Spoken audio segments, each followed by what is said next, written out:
Hello, and welcome to Boxer Tape, where I decide which is better, the box or the tape. This episode, we're going to be looking at the 1998 movie Milo.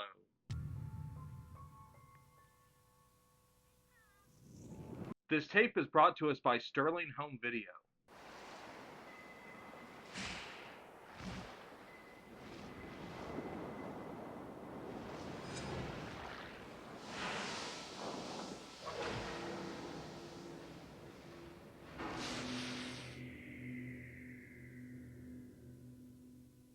Founded in 1998 and later changed to Studio Home Entertainment in 2000, this company has thrived on DVD and Blu ray, known for their Camp Blood and Axe Grinder series.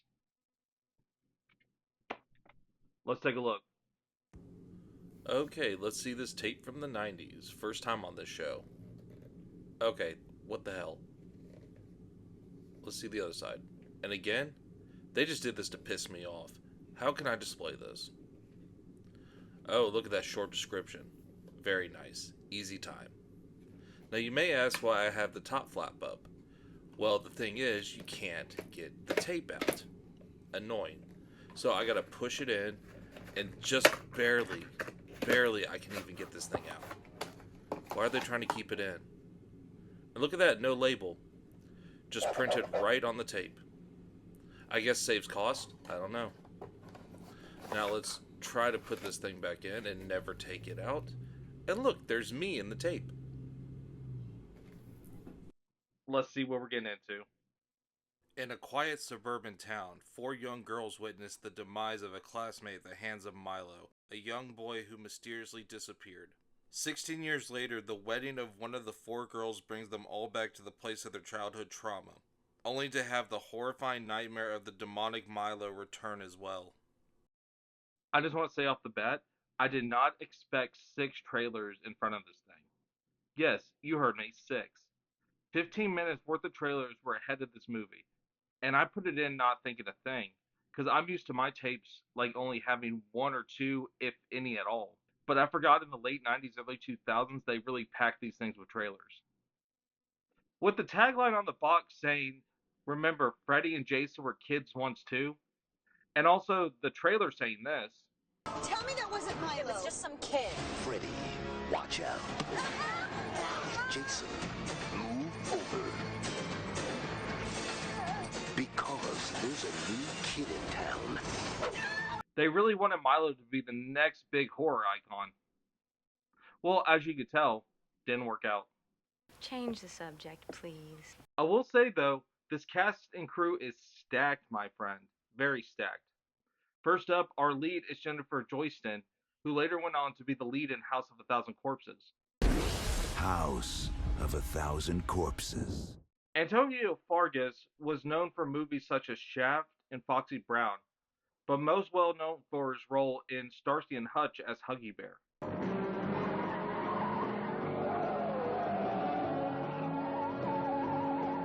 Vincent Schiavelli, who was known for being in Clive Barker's Lord of Illusion, was also in One Flew Over the Cuckoo's Nest.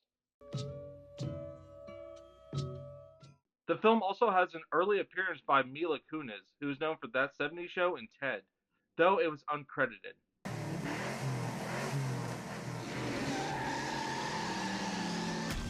One of the producers, Hans Brauer, wrote Anaconda and would later write its sequel. Anaconda. Kelly Kudnup, the line producer, ended up being an executive producer on The Strangers and a co-producer on Don't Breathe. Well, with all that being said, how's the movie? Well, I can say one thing. It's a movie. It is definitely a movie I watched. Change the subject, please. It's basically a cookie cutter version of I Know What You Did Last Summer, like a carbon copy. But where I Know What You Did Last Summer left me at least annoyed, this one had me feeling nothing. Absolutely nothing. Don't talk to him anymore. Promise me. The movie starts with these girls and they follow Milo to his house, which they make a big point in showing you that Milo has a card in the wheel of his bike. I don't know why. They just make a big deal out of the fact that Milo likes to put a card in the wheel of his bike. One of the girls ends up being killed by Milo, and then we wake up to present day, where Milo comes back to disappoint us.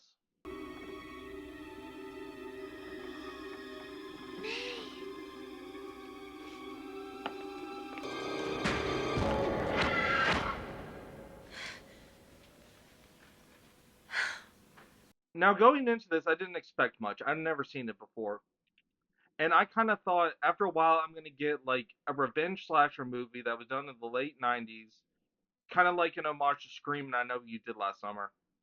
But then they just throw all this plot dump at you and this convoluted bullshit that doesn't really add up to much at all. And it's just thrown at you. It's just sloppy and ridiculous. What did you think he was, a ghost? He's one of them, isn't he? What? The date on that jar. That's his birthday, isn't it? And one of those girls in the file is his mother. Does she know what you have done? She's dead. And anyway, I wouldn't give her too much credit. All she could produce was stillborn. I delivered a birth. A monster. Also, I mentioned I know what you did last summer because it's kind of hinted at that later in the movie, Milo drowns, right? He dies from drowning supposedly, and it's kind of referenced that like everybody sat and watched him drown and did nothing to help him. So I don't really know what that was about. Like it never comes back for any reason. It's just kind of there and said. So is it a revenge because Milo drowned and nobody helped him and watched him drown? Or is it revenge because the kids told on Milo? Like it's not really clear on what it is. But my son is dead. He drowned. You saw. Everyone saw. And then at one point it shows that he removed the uterus of some girl. I don't know at this point. This movie I just don't care about.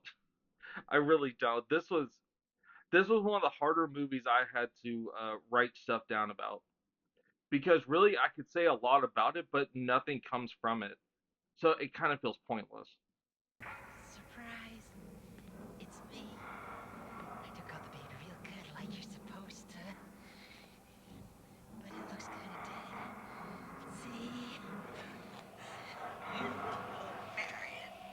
You little bastard! If I had to pick out one kill from the movie, it would have to be the girl that's watching home movies and Milo pops out the screen. Not because it was good or anything, but just because that's the only one I remembered when I was writing this.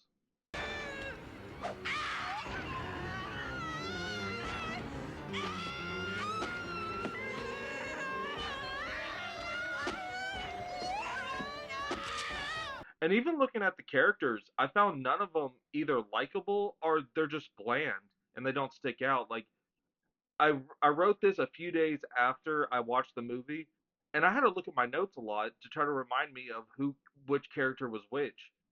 The only one that stuck out was Mr. Kelso, the janitor, but he's just a great actor. Like I'm surprised they got him for this role. That looks to be the work of a kid. I know. But this is a school, ma'am. Don't make sense to lock kids out of school. Just please find something to cover it with. How about a map?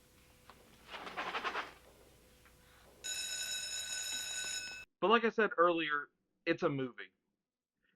I probably sound more irritated than I actually am about it because I'm trying to give some kind of emotion to this movie.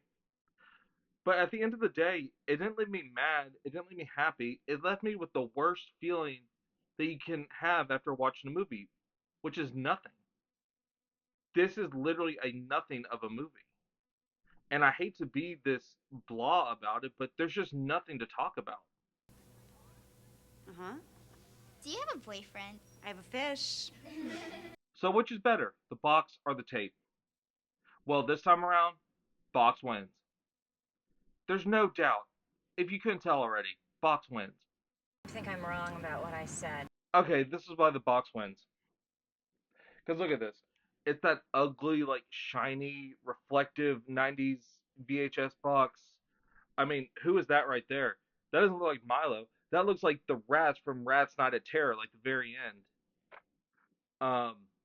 The balls that this movie had to say, remember, Jason and Freddy were kids once too. And I hate when tapes do that, but I will give you an example of one that did it right. Let me grab it here. Silent Night, Deadly Night. If you see, they mention Nightmare on Elm Street, Halloween, and Friday the 13th. But in the instance of Silent Night, Deadly Night, it's better than some of the movies that it mentioned, in my opinion, at least. You can be objective to that. You can have your own opinion. But with the three it released, I think it's better than two out of the three. So that one at least lived up to name dropping. This one doesn't. And where Silent Night Deadly Night had sequels and remakes and one in production right now done by the Terrifier people, this has nothing. No one remembers Milo. And because the tape itself, that I can't even get out, which irritates me, leaves me with more emotion than that 90-minute movie I sat through, the box wins. And you might want to keep your eyes open for the kind of trash that would do something like this. Well, that's it for this episode. Tune in next time, where I'm going to have to seek this movie out, or even shriek it out to find a copy. See you guys next time.